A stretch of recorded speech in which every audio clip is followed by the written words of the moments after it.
Welcome to the Korea Pro podcast. I'm your host, Jeongmin Kim, the editorial director of Korea Pro. And I'm John Lee, the editor of Korea Pro. Join us for a weekly 15-minute conversation as we dive into the most pressing stories shaping South Korea and dissect the most complicated ones for you. From politics to culture, technology to society, we've got you covered. So stay ahead of the curve and never be sidelined again. So get ready for a fresh perspective on South Korea's news. This is the Korea Pro podcast. Welcome back, listeners. We are recording on May 1st, Thursday, a little bit after 5:30. And it's been a roller coaster of a week. While we were planning what to talk about in this episode, we realized that half a dozen very important domestic politic issues just happened since Sunday. And it's Thursday right now, so this is crazy. We have a lot of domestic politics developments to go into, so let's do that first, but in a chronological order, to be clear. Let's start with the weekend. The weekend was what we already expected until then. We saw the Democratic Party wrapping up their primaries. Lee Jae-myung won, of course, with a landslide historic victory. 88.9%. Within the Democratic Party's history.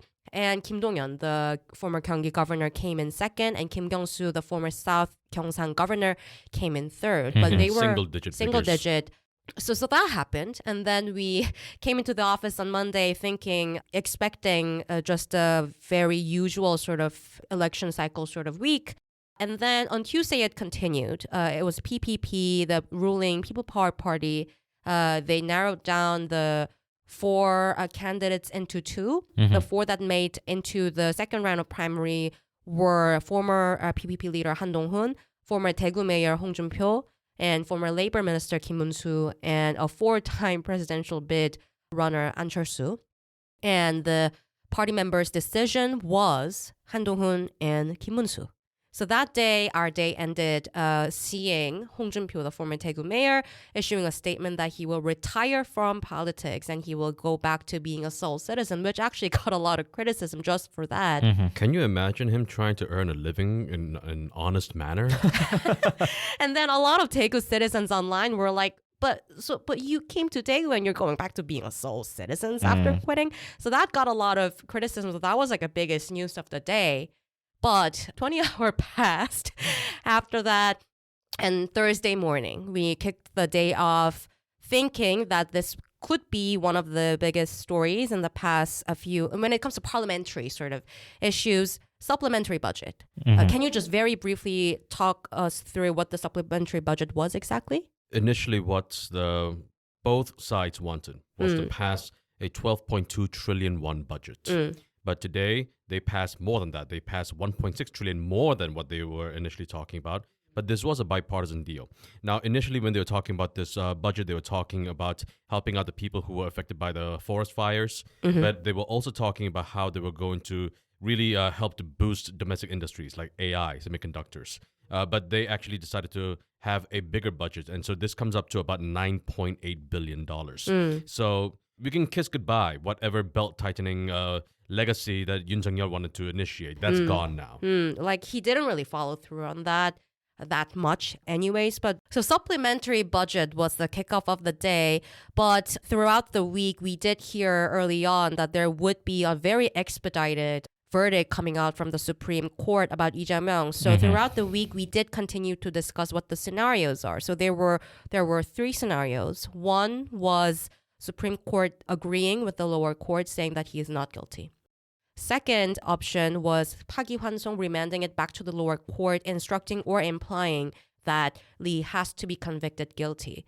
And the third scenario is Park Japan, which is not only saying that the lower court is wrong, but the Supreme Court also ruling themselves, giving them the verdict right there. But the third scenario, a lot of legal experts said it's almost impossible. It's very, very rare, especially with a very high-profile case. So from the start, it was either one or two. And there are widely different implications of this. So we were looking forward to this. And meanwhile, after we saw the supplementary budget, we started seeing a lot of media exclusives in South Korea mentioning, Han Duck-soo is just about to resign. Yeah. A lot of media reports kept saying things like, a lot of Han Duck-soo's aides already moved out and they are headed to the Na Kyung-won's office, who just lost PPP primary in Yeouido. to set up shop there, basically. And other reports stated that Han will probably resign Thursday, which turned out to be true, and then announce presidential race on Friday. And then it was 3 p.m. today. It was just about 3 hours ago. And Supreme Court ruling was scenario number 2. It's 파기환송. It's remanding back to the lower court, basically implying that Lee has to be found guilty, not implying, stating that it's that the lower court got it wrong. Got it wrong because they interpreted the law misleadingly. Can you walk us through a little bit what the logic was from the Supreme Court? Sure. So as you just mentioned, they overturned the Second Appellate Court's acquittal of opposition presidential runner, the Lee Jae-myung, the ruling that he spread false information during the 2022 election campaign. So the case now, it returns to the Seoul High Court for the retrial, casting quite a lot of uncertainty over Lee Jae-myung's candidacy just a few weeks before the June 3rd election. Right. And the Supreme Court was very direct, actually, in saying that when it comes to the Baekhyun-dong, the development-related alleged corruption cases and all the, golf-related remarks and everything, the lower court basically gave Lee a way out by saying that there was no intention to be misleading, to mislead that the it voters. Was an opinion, that it was a subjective memory. Right. And all those things that you can find out on koreapro.org, where I created a chart of all 5 cases, including this one. But then Supreme Court says that, well, that is misleading because you have to see it not from the court's perspective. When you are looking at misinformation, you have to look at it from a general voter perspective. So from voter perspective, if you look at that remark in general, it shows the impression is that he did not go golfing with this person in question. So he is back to the lower court. He indeed is. And just to further explain on what the court's position was. So in the case, the Supreme Court did find that Lee Jae-myung did make some false claims in televised appearances about not playing golf with a former official named Kim Moon-gi, involved in a corruption scandal. And he falsely stated during a parliamentary audit that his office was pressured by the land ministry over zoning charges. Something like 협박, right? Yes. Threatened. And the Supreme Court says that there was no such threat. Yeah, so if I quote the court, the remarks in question constituted the public dissemination of false information about the candidate's actions. They added that the lower court misunderstood the legal principles of false information under Article 250, Paragraph 1 of the Public Official Election Act. Thank you. That's very helpful. John, what was the PPP's initial response? They were just ecstatic. They were delighted. The PPP interim leader, Kwon Jong-dong, he immediately gave a press briefing and he said that this was justice being carried out. And they have to rule very quickly before June 3rd. Exactly. And so now I have to eat crow a little bit, but of course not myself only. A lot of people who looked at this Supreme Court case. I mean, a lot of legal experts that we spoke to as well. We were judging this based on precedent. And precedent stated that the Supreme Court was going to take its time and that any ruling that the Supreme Court makes would have come after the election. But the Supreme Court just hit fast forward on everything and just went boom, boom, boom, boom, and boom. they themselves risked a lot by doing this, right? Because this is Indeed. Unprecedented speed that we have almost never seen in recent years on this high profile of a case.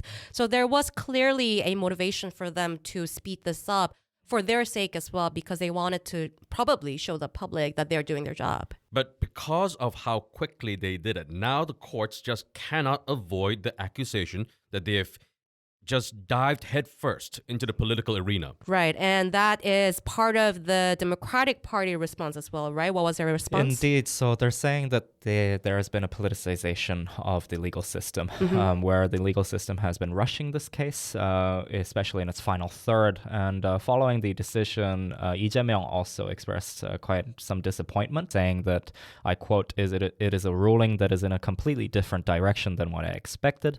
And the law is based on the people's agreement, and the people's will is most important. Right. So he is basically saying that I get that this makes it complicated for me, but the people want me, so I will do what I can for now, is what he's saying. Indeed. Right? Because he is elected in the primary.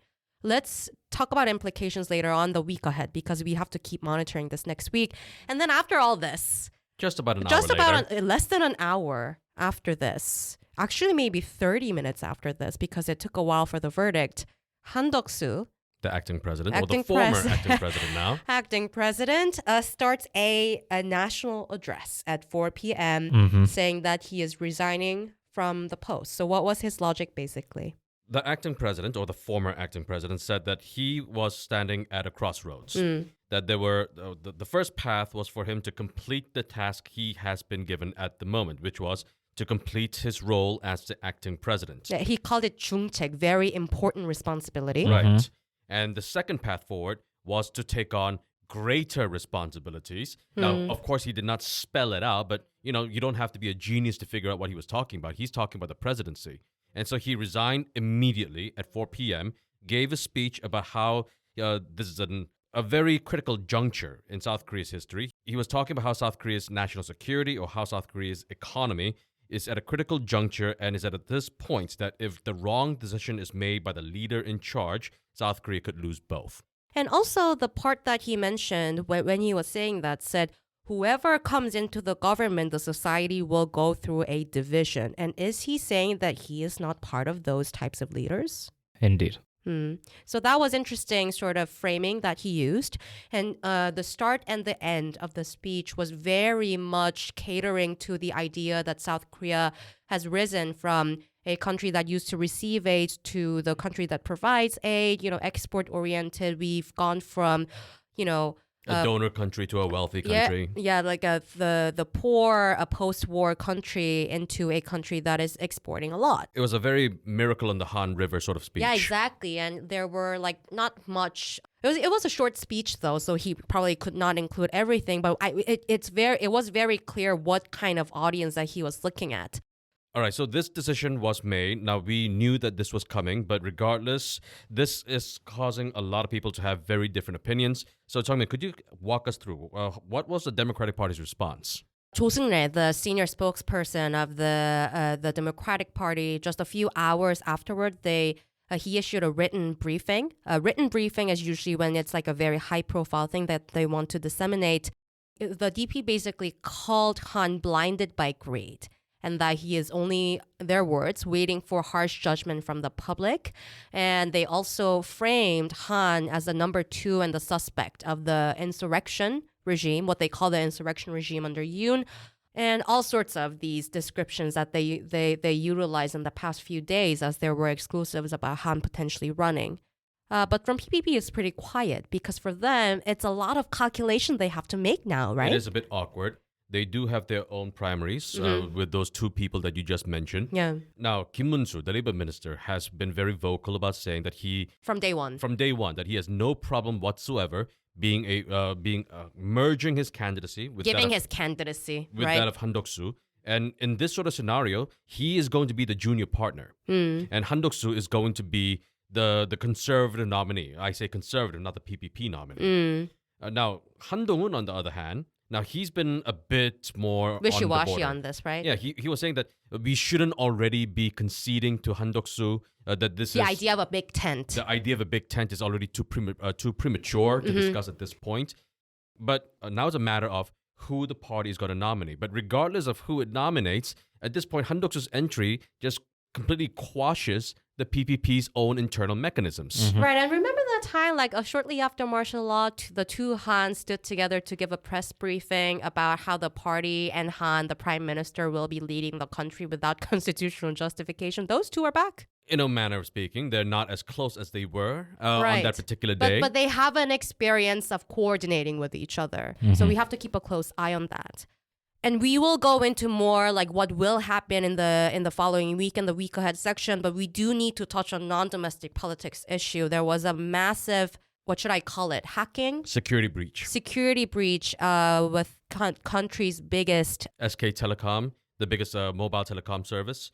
So what happened was that on April 18th, so this was a few days ago now, quite a while back by Korean standards, there was a huge cybersecurity breach on SK Telecom. So what the cybersecurity experts are saying is that these attackers, whose identity is still not yet known, they were able to access SK Telecom's home subscriber server. Now, what this allowed them to do was to access certain key details like users' ISDN numbers and also authentication keys. And so what this means is that they can also have the potential to clone people's SIM cards, and this will also allow people to have unauthorized access to users' accounts. And so this is pretty big. Now, what you just said, it's South Korea's largest telecom system service that people use.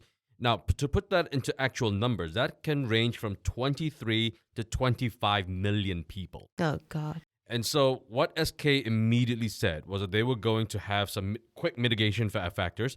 And they said that one of the things that they're going to do is to allow people to change their USIM cards. But, there's 23 to 25 million people that want new SIM cards. And they were saying that you can go to like regional stores to do it. Any SK store and just get it changed. But of course, when that many people want to have their SIM cards changed all at once, there's going to be a shortage. And there was. My mother was one of those people. She went to the store to get hers changed, and she eventually had to leave a number behind so that she could reserve her spot to get a USIM card much later on. God knows when that will be. On the first day when this happened, they only had 20,000 USIM cards to give out, compared to how many millions of people were demanding it. So this is a huge cluster. So the National Assembly had a hearing. They called in the SK Telecommunications CEO. They're probably going to call in the SK Group Chairman, Chen Tae-won, into the National Assembly to start grilling them. And this is not the first time South Korea has had this kind of cybersecurity breach. But this is a big scale. This was the biggest so far, but it has happened numerous times. It happened to SK before. It has happened to KT before. And the fact that this has happened before and this has just gotten even bigger, and who knows, maybe there were state-sponsored actors behind this move. We still do not know who was behind it. But the lack of cybersecurity, despite these repeated attacks that South Korean telecom and South Korean governments have endured and have not done much to actually mitigate this, it just is flabbergasting. And if you want to read more about this, John wrote an executive briefing about this case with a lot of hyperlinks, I believe. Looking to stay informed about South Korea's fast-evolving political, business and cultural landscape? Join us on Korea Pro, the go-to resource for in-depth analysis expertly curated by top-tier professionals. And now you can pick the membership level that best suits your needs, thanks to our new subscription packages. Starting at just $199 annually, you can access daily analysis and our weekly podcast. Or try our premium membership package, which offers additional perks such as executive briefings, monthly reports and forecasts, networking receptions and event opportunities, as well as much, much more. To find the best fit for you, just head to signup.koreapro.org and become a member today.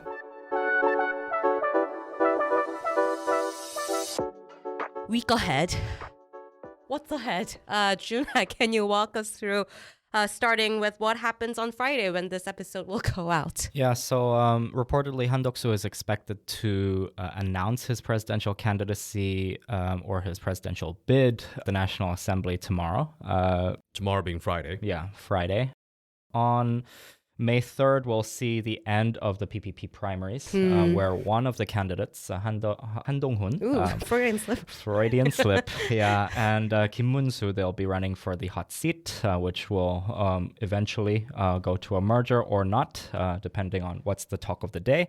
May 4th will be the last day for public officials, except National Assembly members, to resign from their public offices if they intend to run for the presidency. Right. And here, if let's say that on May 3rd, Kim Moon-soo wins, it's pretty clear that Kim Moon-soo will reach out to Han Duck-soo and ask him, oh, do you want my seat that the party members gave me with the votes? That's probably going to happen, right? He's going to lie down, expose his belly and say, uncle, yes. But if Han Dong-hoon wins, what will be the potential scenarios, how the merge would happen or not? Well, one of the experts that I spoke to just after Han Duck-soo announced his his resigning, he did say that the decision for the PPP final candidate to merge will be dependent on the public opinion. So currently, what he was pointing out to me was that currently Han Duck-soo sits at a mere 10 to 13%. According to the NBS poll today. According to NBS polls and according to Channel A polls as well. Where Gallup Real Meter were kind of similar. Yeah, and that's nowhere near the 40+% that Lee Jae-myung has been getting consistently. But he's saying that the decision that he has made today, on Thursday, where he announced his resignation and sort of did a trailer, if we shall say, of what he will do tomorrow on Friday, it will be hard for the public to accept at face value. But we have to consider how those numbers might not be the true numbers. Right now, the Conservatives have not picked a nominee. But once they do, whether that's Han Duck-soo, whoever it is, they're going to coalesce around that candidate. Right. So it would be very important to see the public sentiment trends in the next 2 weeks, I believe, because so far the conservative potential candidate pollsters polling has been like very much divided into all single digits. So we have to see how much people actually change their decisions or not. And also, it's not like Lee Jun-seok is not going to run because of this. He's polling at 2%. No, actually, when you look at 삼자 대결, like three-way scenario polling, he actually polls way higher than that, like 6%, 7%. So still single digit. That is not insignificant. Right. So if we'll have to see, but so far, the most significant voter decision changes when we see three-way scenario was when it's Han Dong-hoon versus Lee Jun-seok, because they sort of divide up the similar voting ranges. So we will have to keep an eye on those three-way competition as well. But so far, very, very unclear. We also have to keep a very close eye on how exactly the Democratic Party will respond and prepare themselves when it comes to the implications of the Supreme Court ruling. And we will keep a very close eye on that. And if we see anything significant, we will write about that. And all of this information will be sent to your email inbox via the Week Ahead newsletter on Monday at 2 p.m. So if you'd like to know more, please subscribe. Have a good weekend, everyone. And that's a wrap. Thanks for tuning in. If you want to know more, sign up for our daily executive briefings. We brief you on all you need to know from the past 24 hours and why they matter every morning in your inboxes. Don't forget to subscribe to our podcast for your weekly dose of insight. And until next time, I'm Jeongmin Kim. And I'm John Lee. Stay connected, stay informed, and we'll see you next time on the Great Pro Podcast.